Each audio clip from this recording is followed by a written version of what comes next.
दोस्तों आपने कभी ना कभी कैंपा कोला का नाम जरूर सुना होगा, चाहे वो हमारे बचपन में सुना हो या फिर हमारे बड़ों से सुना हो। चाहे वो बॉटल थम्स अप की होती थी या फिर पेप्सी की, उसको इवेंचुअली सब लोग एक टाइम पे कैंपा कोला ही बोलते थे। पर ऐसा क्यों? वो इसीलिए क्योंकि एक टाइम था 1977 से लेके 80s तक जब सिर्फ कैंपा कोला ही इंडिया की मार्केट का सबसे बड़ा लीडर था, एक तरफा राज करता था। लेकिन 90s तक आते आते कैंपा की कहानी थोड़ी सी डगमगाने स्टार्ट हो गई एंड इवेंचुअली ये देखा गया कि कैंपा पूरी मार्केट से ही गायब हो गया। उसके बाद एंट्री होती है कोका कोला एंड पेप्सी जैसी कंपनीज की इंडिया के अंदर, लेकिन सिर्फ तब तक जब तक कैंपा कोला को दोबारा से रिलायंस इंडस्ट्रीज ने 22 करोड़ में खरीद लिया एंड दोबारा से मार्केट में इसके सामने लाके खड़ा कर दिया है। Do you remember India's historical local cola brand, Campa?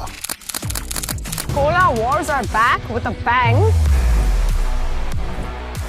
Reliance Consumer Products is now relaunching the iconic 50-year-old drink, which is Campa, To take on American soda-making giants Coke and Pepsi. Campa Cola is going to be the new elephant in the room. With a deep war chest and a business empire spanning across industries, Ambani is playing the long game. What remains to be seen is if Reliance can disrupt the cola business as it did in the telecom sector.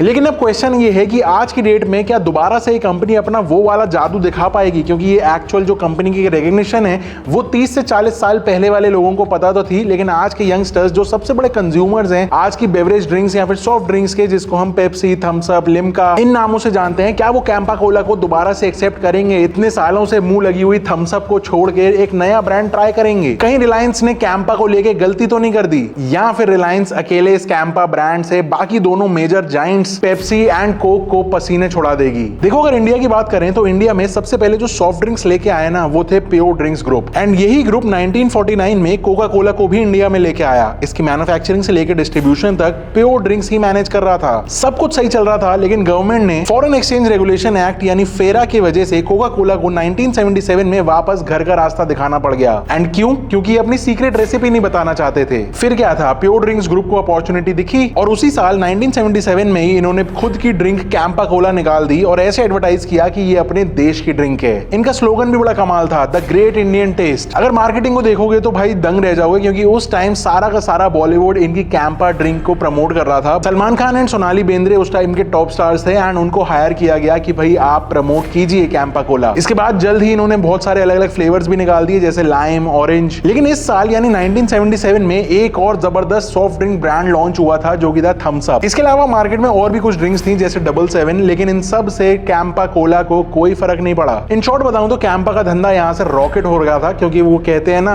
क्यों पड़े हो चक्कर में जब कोई नहीं है टक्कर में। लेकिन फिर आया 1991 का LPG reforms, market free, foreign companies अंदर एंड इंडियन कंपनीज धीरे धीरे कंपटीशन के चलते बाहर होती जा रही थी मार्केट से। तो इंडिया में कोका कोला की एंट्री वापस से हुई 1993 में। कोका कोला तो खुद तो आया ही, लेकिन अपने जैसे और भी कुछ लोगों को लेके आया। बाकी सब तो कोई खास नहीं थे, लेकिन पेप्सी को एक ऐसी कंपनी थी जो कोका कोला के साथ तो आई लेकिन आज तक टिकी हुई है। एंड इन दोनों के मार्केट में टिकने की वजह से कैंपा कोला यहाँ पे थोड़ा सा पीछे होता चला जा रहा था। अब कोका कोला और पेप्सी की आपस में ही कोल्ड वॉर हमेशा से चलती आई थी, जिसको कैंपा देखता ही रह गया। एक्चुअली में यूएस में पेप्सी ने एक पानी जैसी दिखने वाली ड्रिंक निकाल रखी थी जिसको ये बोल रहे थे क्रिस्टल पेप्सी, क्योंकि यूएस में एक ऐसा फोमो बना हुआ था कि ये हेल्थ के लिए काफी बढ़िया है। लेकिन पेप्सी ने इस बात का फायदा उठाया, कस्टमर्स की भी हाँ में हाँ मिला दी एंड इसको प्योर हेल्दी कोला की तरह बोल के बेचना स्टार्ट कर दिया। यहाँ पे कोका कोला भी लाइक तो गेम बजाना पड़ेगा। इन्होंने पेप्सी के साथ एक बहुत ही गंदी स्ट्रैटेजी खेली। इन्होंने सिमिलर कलर की ड्रिंक बनाई, लेकिन उसका नाम रखा टैब क्लियर एंड उसका जो टेस्ट था वो इतना गंदा रखा कि लोगों को लगे जैसे वो दवाई पी रहे हो। ये इसलिए किया गया जिससे लोगों को कोई भी ऐसी ड्रिंक दिखे तो वो उससे दूर भागे एंड इवेंचुअली क्रिस्टल पेप्सी की सेल डाउन होनी स्टार्ट हो जाए। व्हाट एन अमेजिंग स्ट्रैटेजी, नहीं? और एग्जैक्टली वही हुआ। 1-2 साल में क्रिस्टल पेप्सी लोगों ने लेनी ही बंद कर दी। ऐसे घंघोर कॉम्पिटिशन के किस्से सुन के कैंपा की समझो आंखें बाहर आनी स्टार्ट हो गई थी। मार्केट में कॉम्पिटिशन इतना ज्यादा टाइट हो चुका था कि कैंपा ने फाइनली अपने हथियार डाल दिए एंड इनका मार्केट शेयर फाइनली गिर गिर के सिंगल डिजिट पे आ गया। ईयर 2000 तक इनके सारे ऑपरेशंस बंद हो गए एंड दिल्ली में इनका एक बॉटलिंग प्लांट था वो भी बंद कर दिया एंड बाकी बचा हुआ सब कुछ बोरिया बिस्तरा बांध के समेट लिया। अब आ जाते हैं प्रेजेंट में, जहां पे हमको ये पता है कि रिलायंस इंडस्ट्रीज को हर सेक्टर में हाथ डालना है। एनर्जी हो, टेलीकॉम हो, रिटेल हो या फाइनेंस या फिर मीडिया। तो शायद इन्होंने सोचा कि जब सब कुछ कर रहे हैं तो ये कोल्ड ड्रिंक क्यों नहीं। इंडिया में अगर सॉफ्ट ड्रिंक मार्केट देखोगे तो $20.7 बिलियन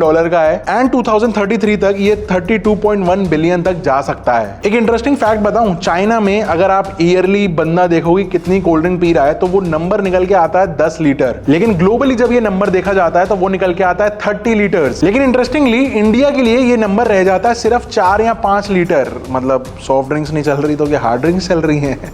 तो शायद रिलायंस को ये आइडिया आया कि क्यों ना इंडिया की पब्लिक को और ज्यादा कोल्ड ड्रिंक्स पिलाई जाएं, क्योंकि ऑलरेडी बहुत कम पी रहे हैं। अब इनके पास दो ऑप्शन थे, या तो ये अपना ब्रांड स्क्रैच से नए नाम से यहाँ पे स्टार्ट करते, लेकिन जब एक ब्रांड ऑलरेडी एक बार बना हुआ होता है तो उसकी कुछ ब्रांड रिकग्निशन नाम की चीज होती है जो इन्होंने यूज करने का फैसला किया। इसीलिए रिलायंस ने कैंपा को ले लिया और इस पे काम करना स्टार्ट कर दिया। प्रॉब्लम पहली ये है कि अभी कोका कोला का मार्केट शेयर इंडिया में ऑलमोस्ट 60% है। Coca Cola, Sprite, Thums Up, Fanta, Limca सब कोका कोला की टॉप बिकने वाली ड्रिंक्स हैं। फिर इनकी माजा और मिनट मेड और किनले पानी भी काफी चलता है। दूसरे नंबर पे कोक के बाद आ जाती है पेप्सी। अगर कोक के पास स्प्राइट है तो पेप्सी के पास 7 अप, अगर कोक के पास फैंटा है तो पेप्सी के पास मिरिंडा, कोक के पास अगर मिनट मेड है तो पेप्सी के पास ट्रोपिकाना, एंड इसी तरह कोक की माजा के सामने पेप्सी की स्लाइस तैयार खड़ी है। लेकिन ये लड़ाई अब तक दो ही तरफ चल रही थी, बीच में आ गया है कैंपा अपने सारे वेरिएंट्स लेकर के। ठीक उसी तरह से जैसे 90s में पेप्सी एंड कोक इंडिया में कूद गए थे कैंपा के बिजनेस के बीच में, उसी तरह से कैंपा ने अब 2020s के अंदर ये कदम उठाना स्टार्ट कर दिया अगेंस्ट पेप्सी एंड कोक। पहले तो शायद कोका कोला और पेप्सी ने सोचा कि ये आज के नए लौंडे हमारा क्या ही उखाड़ पाएंगे, लेकिन शायद इनको पता नहीं था कि इनका पुराना दुश्मन इस बार पूरी तैयारी के साथ आया है मार्केट में। हमने रिलायंस की बहुत सारी अलग अलग तरीके की स्ट्रैटेजीज देखी है पास्ट में कंज्यूमर बिजनेसेस के अंदर। जैसे हमने जियो में देखा कि डेटा ही फ्री कर दिया, बाकी सारी मार्केट को बिल्कुल डाउन कर दिया,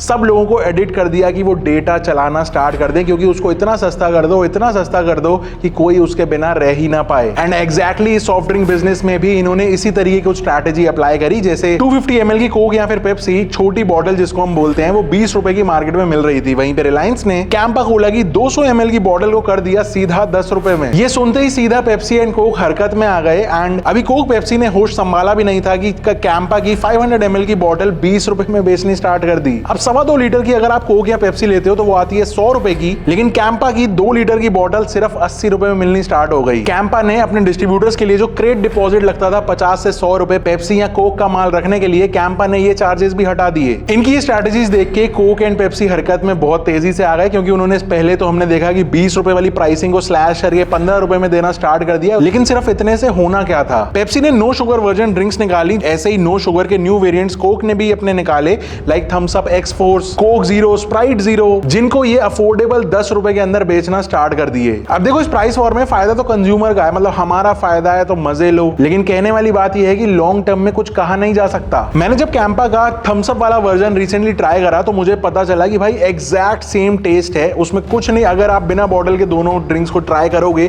तो आप नहीं बता सकते कि कौन सी आप थम्स अप पी रहे हो या फिर कौन सी है कैंपा कोला। तो ये प्राइसिंग अकेला फैक्टर बच जाता है। जब टेस्ट दोनों प्रोडक्ट्स के सेम है तो ऑब्वियसली कंज्यूमर सस्ता प्रोडक्ट ही पकड़ेगा। अब देखो ऐसा तो है नहीं कि ये ड्रिंक्स हम हेल्थ की प्रेफरेंस के लिए पीते हैं, हम पीते हैं मजे के लिए, थोड़ा सा रिफ्रेशमेंट करने के लिए, मूड चेंज करने के लिए, या फिर कह लो गर्मी से थोड़ी सी राहत पाने के लिए। तो उस केस में दोनों ही कंपनीज के प्रोडक्ट्स अगर हेल्थ का कोई साइड इफेक्ट दे रही हैं तो उसके बारे में अभी डिटेल स्टडी नहीं पता। तो ये पॉइंट यहाँ पे यूजलेस हो जाता है कि कोक ज्यादा सही है या फिर Campa Cola in terms of health benefits, क्योंकि दोनों में ही हेल्थ बेनिफिट कुछ है नहीं। अब कैंपा के पास नॉस्टैल्जिया के साथ साथ एक और बेनिफिट है, जियो मार्ट इनका है, रिलायंस फ्रेश इनका है, रिलायंस स्मार्ट भी इनका है। ऑल्दो इन सारे स्टोर्स के अंदर ये अभी अपना पेप्सी एंड कोक का स्टॉक रखते हैं, बट वो सिर्फ फॉर प्रॉफिट्स, जब चाहे ये उनको लात मार सकते हैं सिर्फ अपने कैंपा को प्रमोट करने के लिए। रिसेंटली कैंपा ने मार्केटिंग के लिए 90 करोड़ रुपीस की डील करी बीसीसीआई के साथ, एंड माइंडेड आईपीएल में ये सेकंड मोस्ट विजिबल डील है, विच मींस ऐसी डीलें पहले सिर्फ कोका कोला के साथ ही होती थी।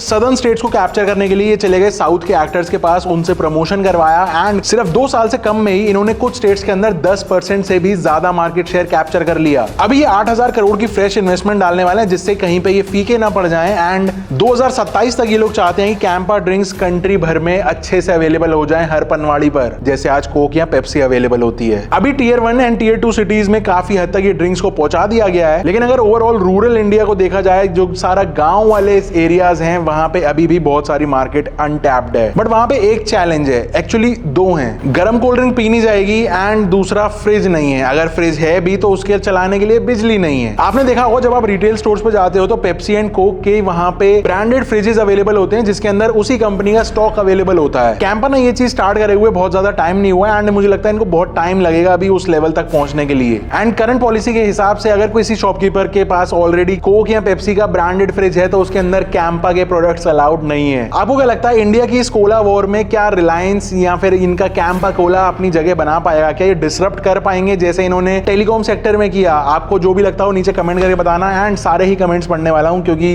एक से एक इंटरेस्टिंग कमेंट आने वाला I am sure. I will see you in the next one. ये वाली वीडियो पसंद आई हो तो लाइक कर देना, शेयर कर देना अपने दोस्तों को and until next time stay safe, stay sarcastic, see ya।